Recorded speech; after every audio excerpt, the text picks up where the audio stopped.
నమస్తే, నేను మధు. రిమాండ్ రత్న అనే బిరుదుని నిలబెట్టుకున్న పొన్నవోలు సుధాకర్ రెడ్డి అంబటి రాంబాబు కూడా కోర్టు 14 రోజులు రిమాండ్ విధించినట్టు తెలుస్తోంది. అసలు ఏంటి ఈ రిమాండ్ వ్యవహారం? ఈ రోజు మనం తెలుసుకుందాం. ప్రస్తుతం మనతో పాటు ఉన్నారు సీనియర్ జర్నలిస్ట్, ప్రముఖ పొలిటికల్ అనలిస్ట్ డివిఎస్ గారు. వారిని అడిగి మరిన్ని విషయాలను తెలుసుకుందాం. నమస్కారం సార్. నమస్తే సార్, ఏంటి సార్ ఈ రిమాండ్ వ్యవహారం? ఒక పక్క పొన్నవోలు సుధాకర్ రెడ్డి గాని, లేకపోతే అంబటి రాంబాబుకి 14 రోజులు కోర్టు రిమాండ్ విధించడం, ఏంటి సార్ ఈ రిమాండ్ వ్యవహారం ఏంటి? ఎవరు చేసిన కర్మ వారు అనుభవించక తప్పదన్న ఏదో పాత పాట. ఇవాళ వైసీపీ వాళ్ళు చేసిన కర్మ వాళ్ళు అనుభవిస్తున్నారా అంటే, ఒకటి పొన్నవోలు సుధాకర్ రెడ్డి ఎవరి తరపున వాదిస్తే వాళ్ళు అసలు బెయిల్ రావట్లేదండి. వాళ్ళు రిమాండ్ పడిపోతాం. ఇప్పుడు అంబటి రాంబాబు ఇప్పుడు మరో తాజాగా ఆయన జాబితాలో చేరాడా? పొన్నవోలు సుధాకర్ రెడ్డిని వాదించబాకండి అని అడుగుతున్నారు. ఆయన మాత్రం పెట్టద్దు, మా తరపున మేము ఎవరో ఒకరిని పెట్టుకుంటామని వాళ్ళ ఆ కేసుల్లో ఉన్నటువంటి వైసీపీ నాయకులు జగన్మోహన్ రెడ్డి దగ్గర గగ్గోలు. గతంలో ఏఏజీ ఎవరు, మాజీ ఏఏజీ ఈయన జగన్మోహన్ రెడ్డి సీఎంగా ఉన్నప్పుడు 5 ఏళ్లలో మనం చూసాం అతని వాదన పటిమ.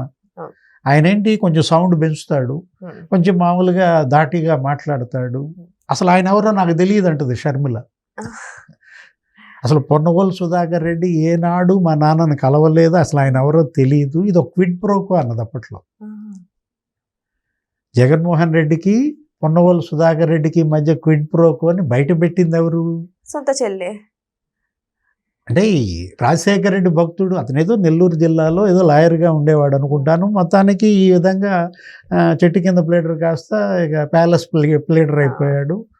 ఏదో తంతే గారెల బుట్టలో పడ్డట్టుగా మరి ఈ డొల్ల కంపెనీల బుట్టలో పడ్డాడు. జగన్ ఉపయోగించుకుని ఆయన బాగా లాభపడ్డాడు.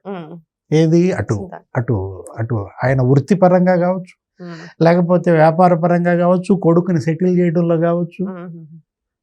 ఇప్పుడు ఒకటి, పొన్నవోలు సుధాకర్ రెడ్డి వాదనా పటిమేంటి అసలు దేశం మొత్తం చూసింది. ఆయన ఏంటి, అసలు నాసిక్లోనే గంగను పుట్టించాడు.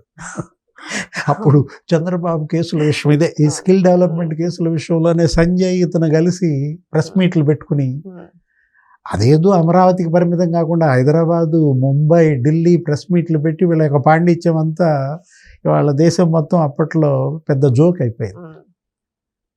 ఇప్పుడు ఒకటి, పొన్నవోలు సుధాకర్ రెడ్డి అంబటి రాంబాబుని బయటికి తీసుకురావడానికి వాదించాడా, లోపల పంపడానికా?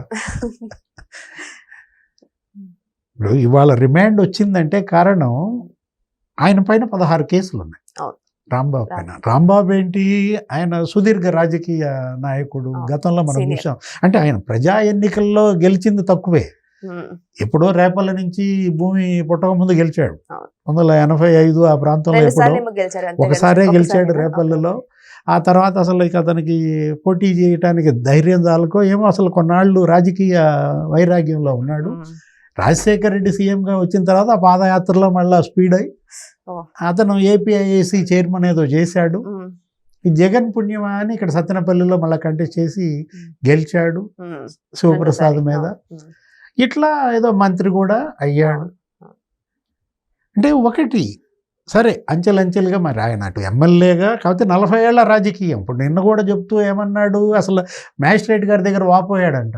ఏమని, అసలు కన్నీళ్లు పెట్టుకుని అంబటి రాంబాబు నాకు 70 ఏళ్ళు, నన్ను ఈ విధంగా పోలీస్ స్టేషన్లో కొట్టారు, అసలు ఏదో 2 కాళ్ళు అటు ఇటు లాగి తీసేపడినే నాకు అసలు నేను నుంచుకోలేకపోతున్నాను అంటే మ్యాన్లీ హ్యాండ్లింగ్ జరిగింది అన్నట్టుగా బిల్డప్ ఇచ్చాడు. మరి అంత వయసున్న బాబు గారిని కూడా జైల్లో పెట్టినప్పుడు ఇదే విధంగా ఆలోచించాలి కదా సార్. అసలు మ్యాన్ హ్యాండ్లింగ్ ఎందుకు చేస్తారమ్మా? ఇప్పుడు నువ్వు మాజీ మంత్రివి, అందులో అంబటి రాంబాబు, నీ గొంతు, నీ వాక్ పటిమ వాళ్ళకి తెలియదా? కాకపోతే డ్రామా, నటన ఏది అసలు మనం చూసాం ఎట్లా రెచ్చగొట్టాడు. అవును, గుడికి పూజల నిమిత్తం రావడం ఏంటి, అక్కడ నిరసన తెలిపే వాళ్ళని రెచ్చగొట్టడం ఏంటి, ఇంటికి వాళ్ళని రప్పించుకోవటం, మళ్ళా బయటకు వచ్చి ఇంటి ముందు ప్రెస్ మీట్ పెట్టి మళ్ళా ఛాలెంజ్ చేయడం, అరెస్ట్ చేస్తారా చేసుకోండి, నా ఇంటి దగ్గర కుక్క కూడా భయపడదు, మీ రెడ్ బుక్కి నా ఇంటి దగ్గర కుక్క లేకపోతే తోటలో 2 కుక్కలు కూడా భయపడవు అన్నాడు. మరి ఎట్లా భయపడుతున్నా? అదే కదా, మరి ఎందుకు ఇంత రియాక్ట్ అవుతున్నారు భయపడినప్పుడు? అతనేమో జోగి రమేష్ రెడ్ బుక్ జేబులో పెట్టుకో అనేది అన్నట్టు. ఇప్పుడు నీ జేబులో పెట్టారా? ఇప్పుడు రెడ్ బుక్ మడిచి ఎవరి జేబులో పెట్టారు? జోగి రమేష్ జేబులో పెట్టారా? అంబటి రాంబాబు జేబులో పెట్టారా? తప్పది.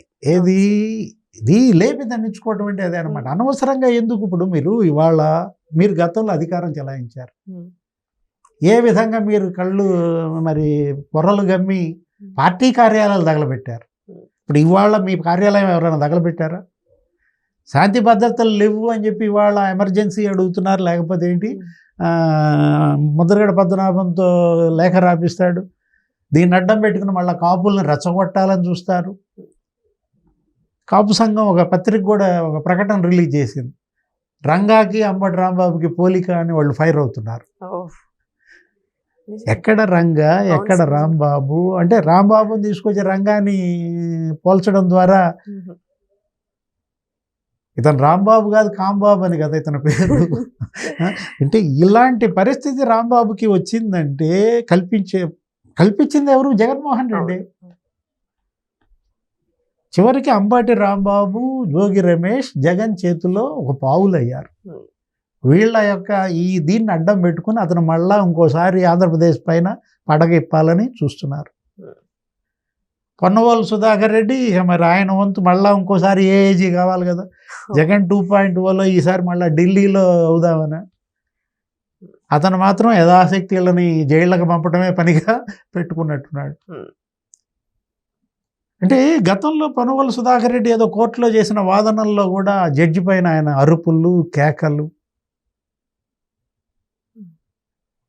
అతను సజ్జల రామకృష్ణారెడ్డిని ఏదో క్వశ్చన్ చేయడం కోసం అప్పట్లో ఏదో 41A నోటీసులు ఇచ్చి పిలిపించినప్పుడు ఆ రోజు మంగళగిరి పోలీస్ స్టేషన్ దగ్గర పెద్ద సినిమా, అసలు అందరిపైన ఆయన వెళ్ళడం. ఇప్పుడు పొన్నవోలు సుధాకర్ రెడ్డి ఏంటి, ఆయన ఒక గొప్ప లాయర్గా మీరు మీ వాదన పట్టి మీద కోర్టులో చూపించండి, వీళ్ళని జైళ్ళకి వెళ్లకుండా కాపాడండి. అది వదిలేసి తనే ఒక నాయకుడిగా మారి వాళ్ళు వైఎస్ఆర్ కాంగ్రెస్ పార్టీకి ఆయన కూడా ఒక పదవి, ఏదో ప్రధాన కార్యదర్శి ఏదో పోస్ట్లో ఉన్నట్టున్నాడు, ప్రెస్ మీట్లు పెడుతున్నాడు. అంటే మీరు లీడర్గా ఉండండి, లేకపోతే లాయర్గా ఉన్నాడు. కానీ అటు లీడర్గా ఇటు లాయర్గా 2 పాత్రలు పోషించడం వల్ల వచ్చిన ఉపద్రవమా? మరి ఇప్పటికైనా పొన్నవోలు సుధాకర్ రెడ్డిని పక్కన పెట్టే అవకాశం ఉందంటారు? ఎందుకంటే ఆయన వాదించినవి చాలా వరకు రిమాండ్కు దారి తీస్తున్నాయి. సో ఇప్పటికైనా సరే మాకు పొన్నవోలు వద్దు అని మీరు కూడా చెప్పారు చాలా సార్లు, వైసీపీ వాళ్ళు అసలు మాకు పొన్నవోలే వద్దు అంటున్నారు అని చెప్పేసి. మరి ఇప్పటికైనా వాళ్ళ లాయర్ని మార్చే అవకాశం ఉందంటారా? మారిస్తే మరి జైలుకి ఎట్ట వెళ్తారు? వాళ్ళు ఇంకా జైళ్ళకి వెళ్ళాల్సిన వాళ్ళు ఎంతమంది ఉండాలో అందరినీ పంపాల్సిందేనా? శకుని ఉండేవాడు నీకు మహాభారతంలో. ఏంటి, దుర్యోధనుడు కౌరవుల పక్కనే ఉంటూ మొత్తం కౌరవ నాశనానికి కారకుడయ్యాడు అంటారు. అట్లాగే ఇప్పుడు పొన్నవోలు సుధాకర్ రెడ్డి శకుని పాత్ర పోషిస్తున్నాడా? జగన్ పంచనే ఉంటూ ఇవాళ వైసీపీ నాశనానికి అతను ఇవాళ కారకుడు అవుతున్నాడా? సో ఏదేమైనా సరే ఇప్పుడు పొన్నవోలు సుధాకర్ రెడ్డి విషయమై ఇప్పుడు చర్చనీయాంశంగా మారుతుంది. మరి అంబటి రాంబాబు విషయంలో రిమాండ్ విధించిన ఈ 14 రోజుల విషయమై ఎక్కువగా సుధాకర్ రెడ్డిని హైలైట్ చేస్తూ మాట్లాడుతున్నారు. మరి ఇప్పటికైనా సుధాకర్ రెడ్డిని పక్కన పెడతారా, లేదంటే అలాగే కంటిన్యూ చేస్తారా? ఒకవేళ సుధాకర్ రెడ్డి కంటిన్యూ అయితే మరి అంబటి రాంబాబు పరిస్థితి ఏంటి? మరి వెయిట్ చేసి చూడాల్సిందే. Thank you so much. Thank you.